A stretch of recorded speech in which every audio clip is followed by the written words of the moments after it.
CHAPTER V of Divers Women by Pansy and Mrs. C. M. Livingston. New Nerves. "Margaret, do stop that horrid screeching. You make my head fairly snap." The music suddenly ceased. The sharp voice came from the pantry, and belonged to Margaret's mother, Mrs. Murray.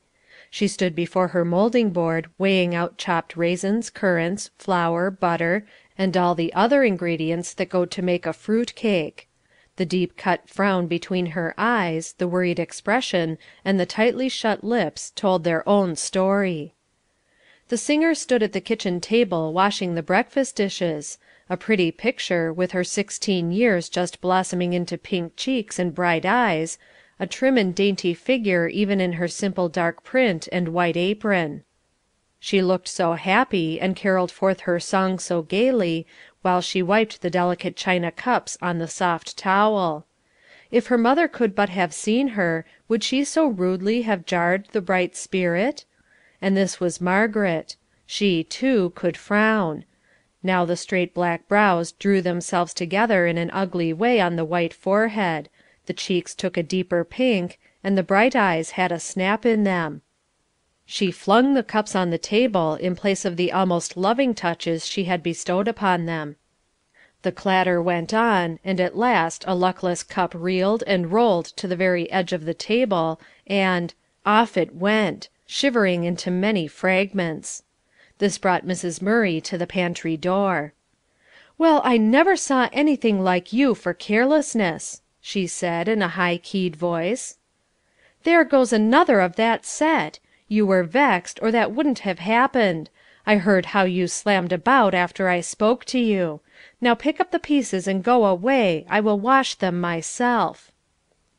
Every nerve in the girl's body fairly quivered. Her mother had touched her on a tender point. She had been drilled by her music teacher for a long time on the high notes of a difficult piece of music, and she had just succeeded in trilling it out to her own satisfaction and delight, when she was startled by her mother's voice. Poor Margaret! She had a hot temper, and when the severe reprimand for her carelessness was added, she felt so angry and disgraced that she would have said many a word to repent of, but happily she could not control her voice to speak. Every time she attempted it, a choking sob stood right in the doorway, and would not let the wicked words out. Mrs. Murray was a pattern housekeeper, a model of neatness. Everything in her house shone, from the parlour windows to the kitchen stove. Her cake was always light, her bread sweet. No table could compare with hers for delicious variety. Her housekeeping was a fine art, before which everything else was made to bow. Her parlour was made most attractive in all its appointments, and everything that goes to make a pleasant home was lavishly supplied by her husband, yet a more uncomfortable family it would be hard to find. The parlour was kept closed and dark except on rare occasion. Flies, and dust, and mud were Mrs. Murray's avowed enemies. To overcome them was the chief end of her life.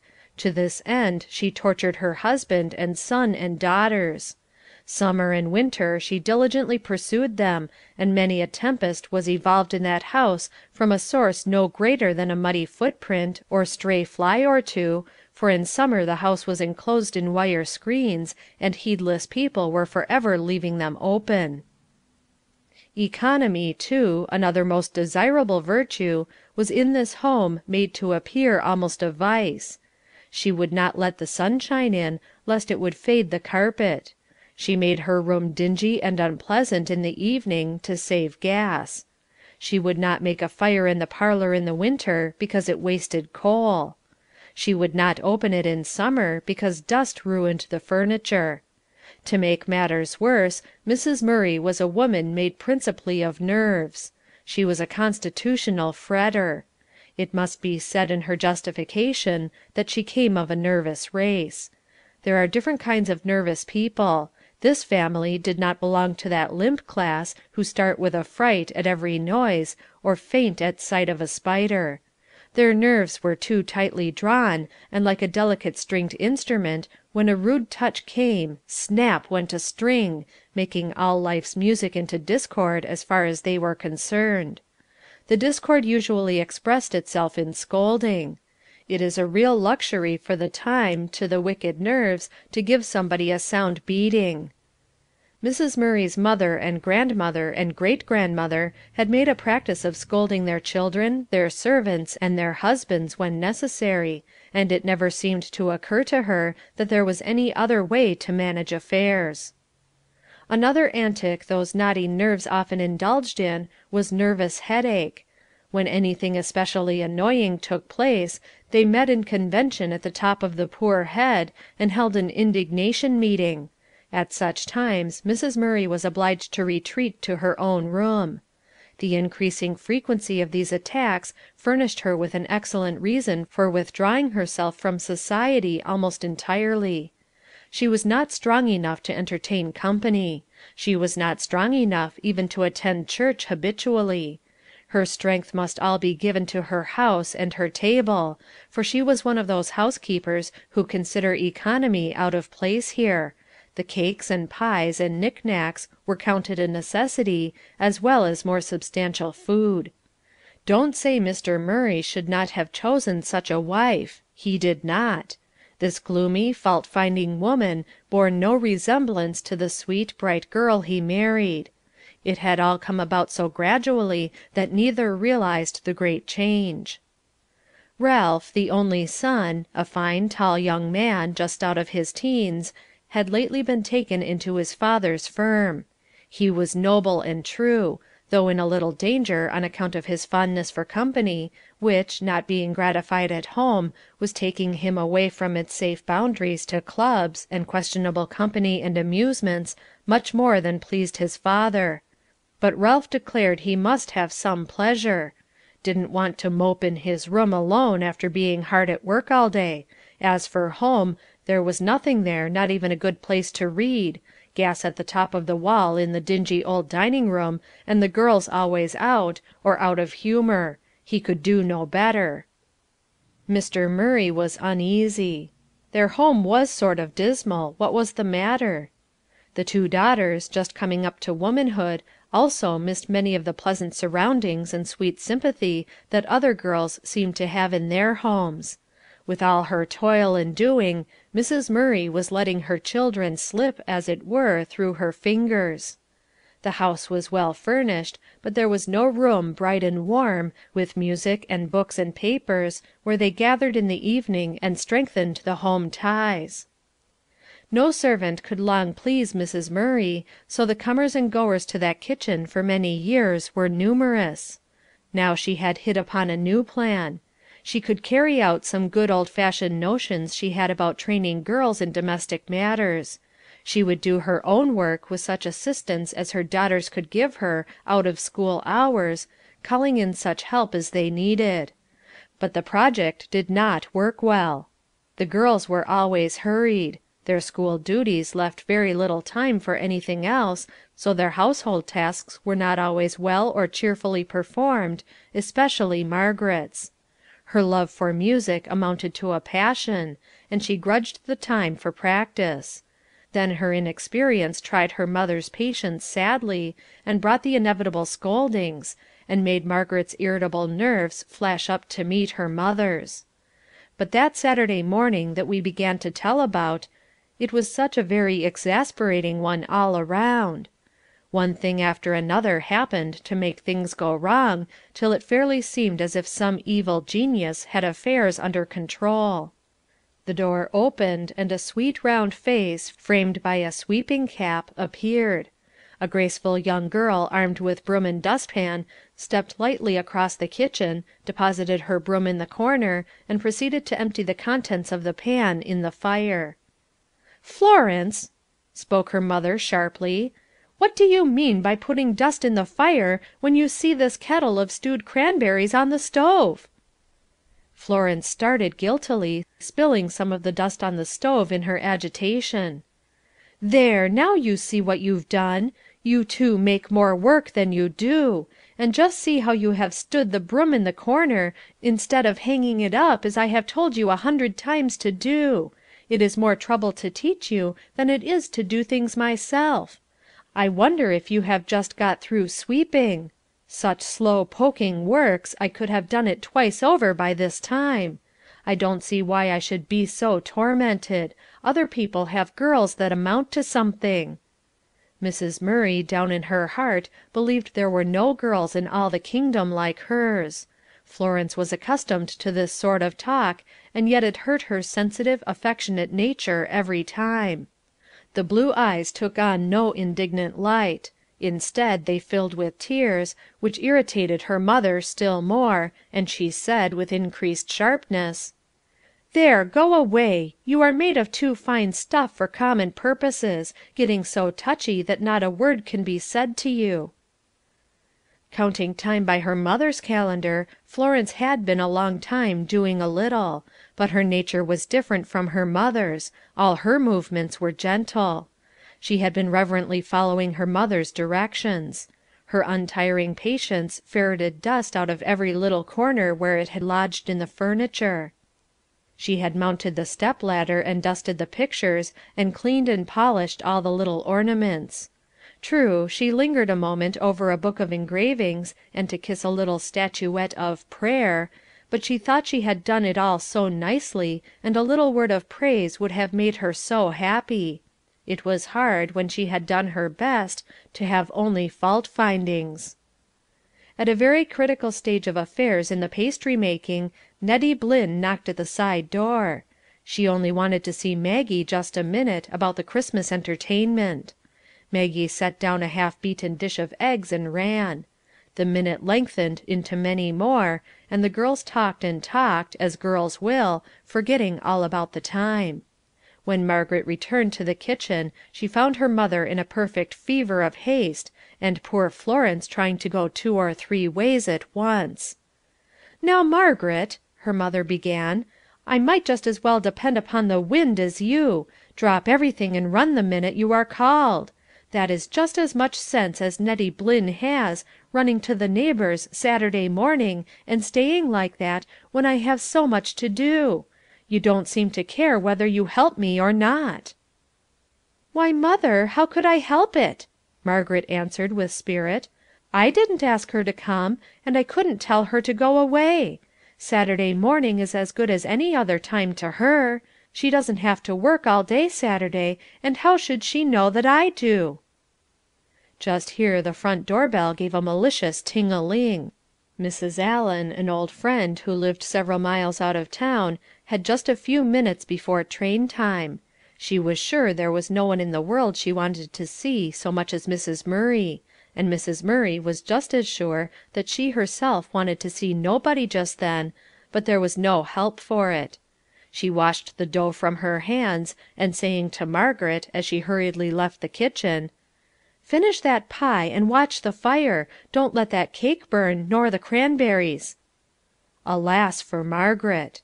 She became so absorbed in rolling the upper crust of the mince pie, and in trying to cut a beautiful pine tree on it, that she forgot all about the fire, and the cake, and the cranberries.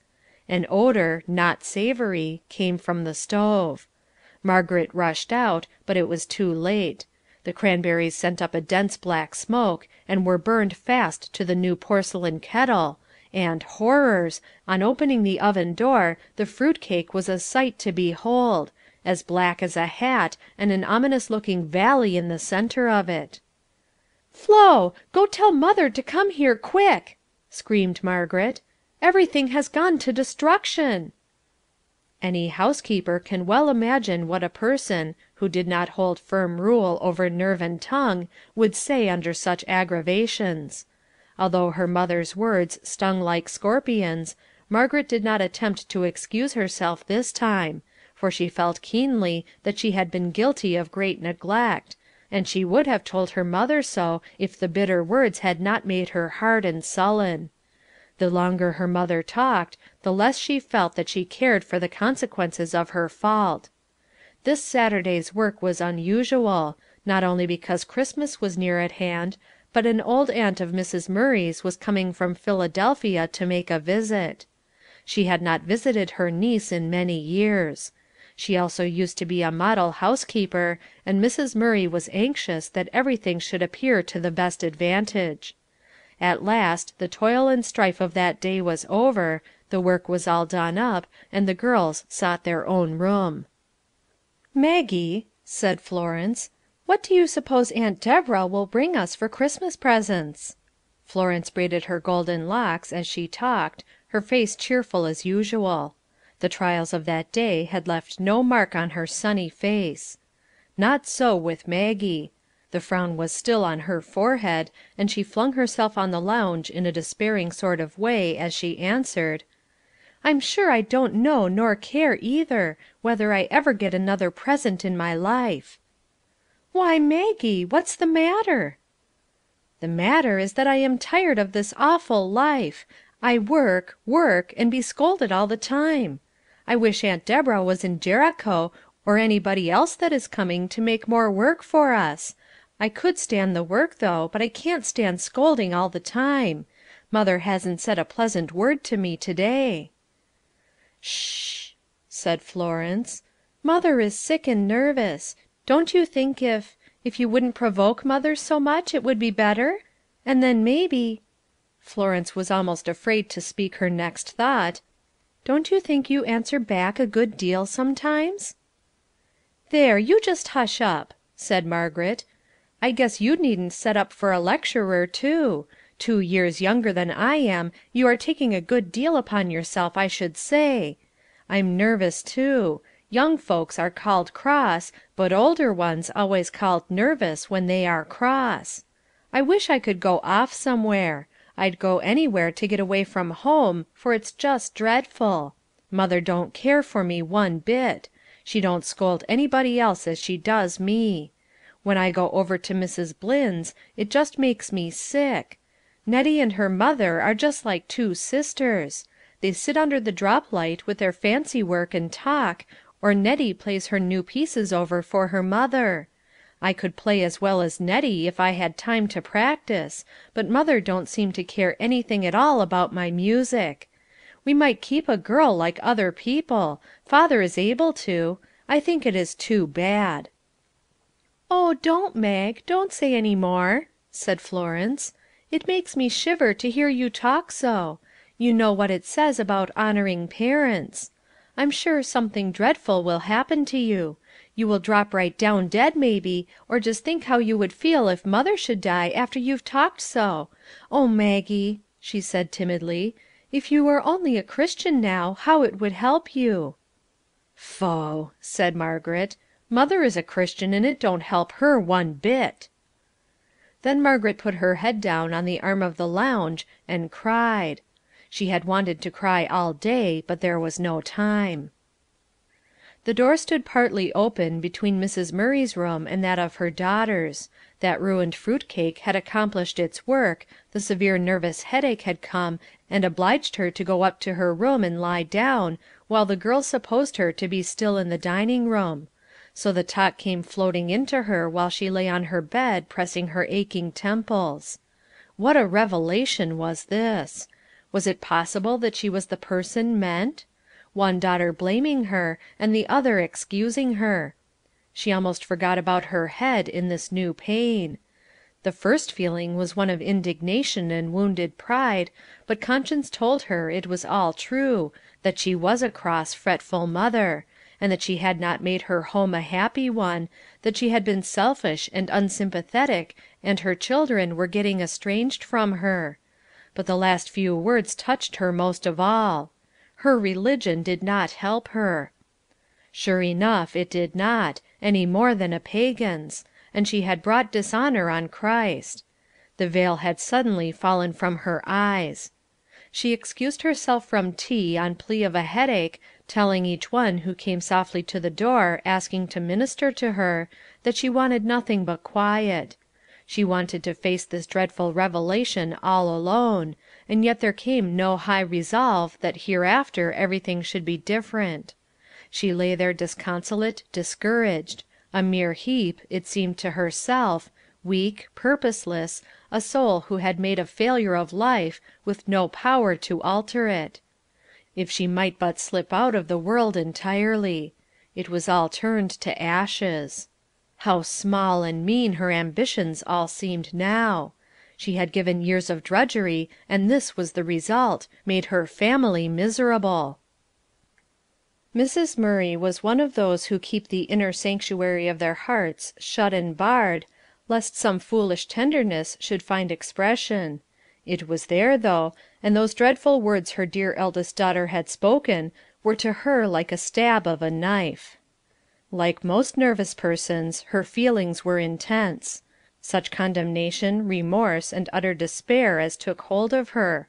It could not be called repentance, for that has "a purpose of heart, and endeavour after new obedience." She was in the slough of despond. The twilight had deepened into darkness, when sounds indicated an arrival.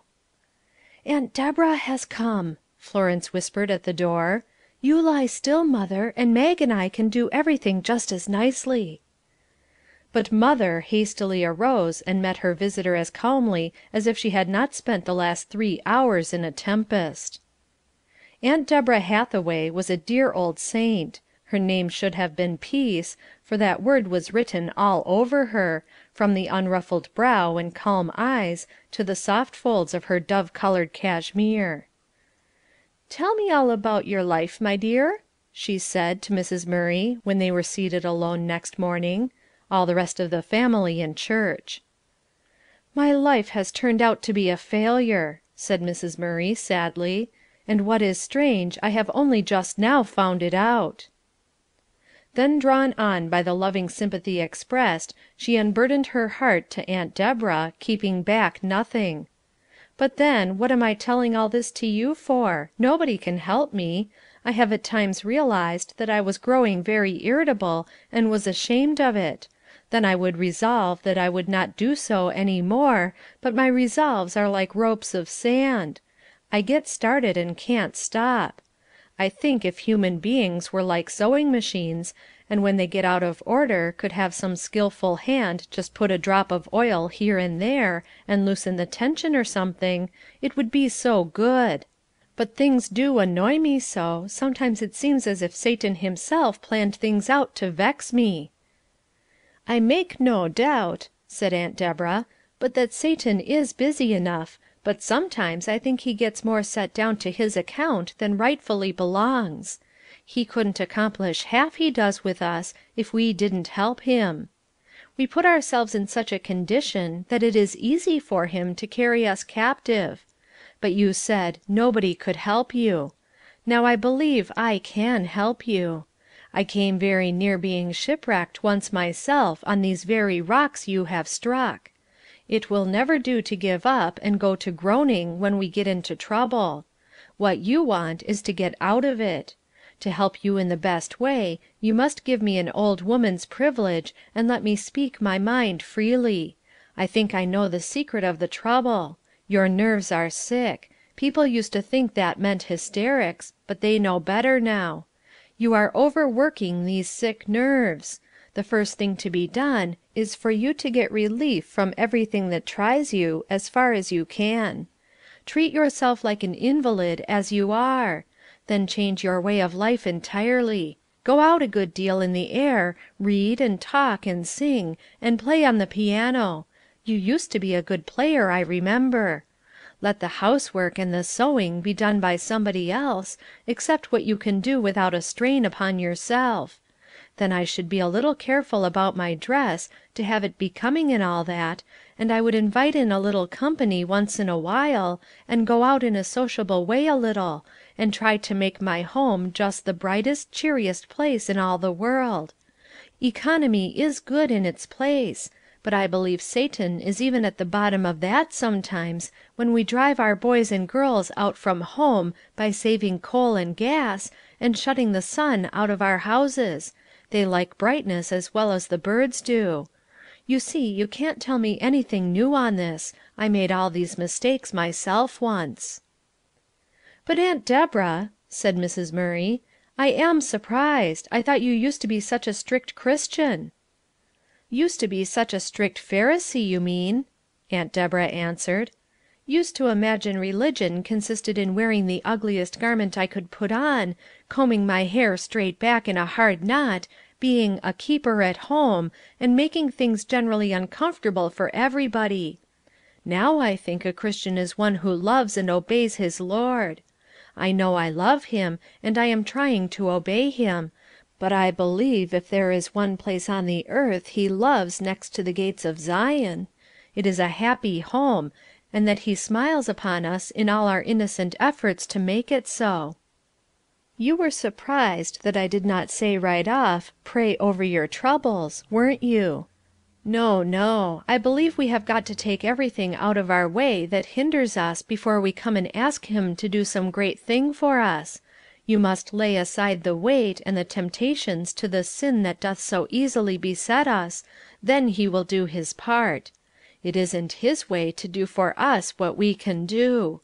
Now if you load yourself down with burdens that He did not ask you to carry, I don't believe you will have the same grace given you to overcome that a poverty-stricken mother of a large family has given to her. Grace is bestowed according to our need." "Yes," said Mrs. Murray, "it is all true. But suppose I do all these things that you suggest. I can't expect to be entirely free from all provocations to anger while I live in this world. What is there in all this that will help me to control my temper? I declare to you, Aunt Deborah, I cannot do it. I have no hope that I can ever be different. I know myself too well." "Praise the Lord that you know that," said the old lady. "He says, 'In me is thy help found.' Not a soul of us comes to Him for help till we have made this discovery, 'I cannot do it.' When your watch is out of order, you do not expect it to right itself, you take it to the watchmaker. Now lay your heart down before Jesus and say, 'Lord, won't you fix it for me?' As you trust the watchmaker, trust Him." "I want to be made over new," said Mrs. Murray sadly, "but oh, have I faith enough for such a great work? I am too unworthy, too far away from Him to expect it." "Well, He is worthy. Don't you know good old Faber says, 'Pining souls, come nearer Jesus, come, but come not doubting thus, come with faith that trusts more freely His great tenderness for us.'" And Mrs. Murray came. The promise, "Ask and it shall be given you," was verified to her. When the sun of that Sabbath set, the dove of peace sang in the tired woman's heart. She had the secret of victory. Her brow was almost as placid as Aunt Deborah's. Monday morning brought the usual work and bustle. "Mary," said Aunt Deborah, "Satan is twice as active Monday morning as other days. Perhaps he thinks we get the start of him on the Sabbath. 'Forewarned is forearmed.' Here is my rule when provoked: to shut my lips tight and lock them till a pleasant word feels like coming." "Yes, Aunt Deborah, Christ helping me, I shall make an entire revolution in this household." And she looked bright and courageous as she had not in years. "To begin, then, go out of this kitchen and come when you are called," said Aunt Deborah briskly. There was much work accomplished that day. A valuable servant was soon secured and installed in the kitchen. Then Mrs. Murray went in and out the stores. No one in all the busy throng was more enthusiastic than she, as with joyful eagerness she selected some little gift for each, adding to her purchases a little stock of evergreens and flowers to brighten up with on the morrow, for this coming Christmas was to be no common one. Aunt Deborah engaged in the business of tying and festooning evergreens with all the gusto of a girl. The two made the parlour into a bower of beauty. When the short winter day drew to its close, the whole was pronounced complete, and Mrs. Murray went to her room to dress. She was strongly tempted to put on the same old grey dress she had worn all winter, and brush her hair straight back as usual, but self and ease should not be consulted, so she shook out her still handsome locks and arranged them in the style her husband used to admire, in loose waves about her forehead. Then she donned a neatly fitting black dress, with lace cuffs and collar, fastened with a bright ribbon. When she went down to the parlour, Aunt Deborah looked over and then under her spectacles. "Child," she said, as she surveyed her, "it does matter how you look." Father, son, and daughters all came in together to night. "Girls," said Ralph, advancing first into the dining room and getting a peep into the back parlour, "is this our house? Everything is trimmed up, and there sits a lady by the fire."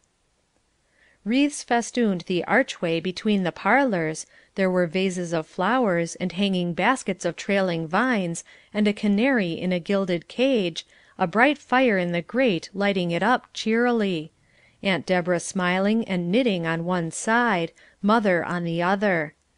Florence rushed up to her, showering kisses upon her, while her father looked on with shining eyes. "Who knew our mother was such a pretty woman? Where's her equal in this whole city?" said Ralph. That glad Christmas was the harbinger of many happy years to the Murrays. The back parlour was that day, by the thankful mother, consecrated to the comfort of the family. Henceforth light, warmth, and beauty reigned in that room. There they gathered evenings, under the drop light about the round table, with books and work, and talk and music. Father, too, suddenly discovered that there was a lull in business, and that cheerful chimney corners were more attractive than ledgers. Ralph and the girls brought their young friends there. What was strangest of all, the nervous headaches almost entirely disappeared; even the high notes of a song, or the jingling of piano keys, failed to bring them back. The crowning climax of the whole was this: there was positively no scolding in that house. The evil spirit had been exorcised, and that mother was given the victory day by day. Peace was in her heart and on her brow. She was so changed in the eyes of her children that she seemed almost an object of adoration. Not the last drop in her cup of joy were the many little ways in which they showed their keen appreciation of the change in her. One night, after all had retired, conscience knocked at Margaret's door. She tried to sleep, but her visitor persisted. Margaret was face to face with all her hard, impertinent words and ways toward her mother.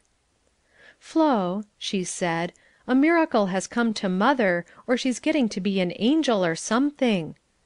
But Flo was fast asleep. Then she tossed and turned again. Then came a tap on mother's door. Mrs. Murray came quickly. "Mother," said Margaret, throwing her arms about her and hiding her face in her mother's neck, "I have been a wicked girl. Forgive me, dear precious mother." Blessed words! Margaret was soon sleeping quietly, but her mother's heart was so full, her joy so great, that she lay thinking of the gift that he had sent her at that Christmas time. Peace on earth had been literally fulfilled to her. Chapter 6